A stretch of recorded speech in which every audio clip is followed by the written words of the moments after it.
Un second pilote américain a été extrait du cœur de l'Iran lors d'une mission de sauvetage que le président Trump qualifie d'une des plus audacieuses de l'histoire militaire moderne. La grande nouvelle du week-end était la destruction d'un F-15 américain. La CIA disposait de technologies très spéciales et de choses secrètes sur place pour retrouver cet homme et ce héros américain. Il était en contact avec la CIA, il connaissait sa position.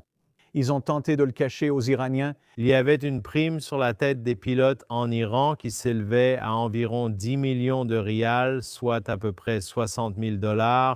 Les Iraniens ont tenté de prendre d'assaut l'endroit, éliminant des dizaines d'assiégés. Les gardiens de la Révolution ont aussi réussi à atteindre l'endroit et à le faire sortir de là. Le président Trump a déclaré à NBC News que le fait que l'avion ait été abattu en Iran n'affectera pas les efforts de négociation avec l'Iran. Il dit que nous sommes en guerre.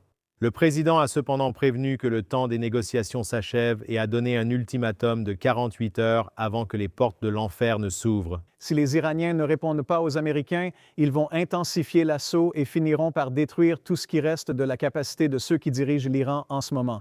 Il n'y a aucun moyen pour eux de continuer à diriger l'Iran. Il a dit que le changement de régime n'était pas l'objectif, mais cela arrivera car tous les dirigeants étaient morts. Nous n'avons jamais parlé de changement de régime, mais un changement de régime a eu lieu à cause de la mort de tous leurs dirigeants d'origine. Nous allons les frapper extrêmement fort au cours des 2 à 3 prochaines semaines. Nous allons les ramener à l'âge de pierre, là où ils appartiennent,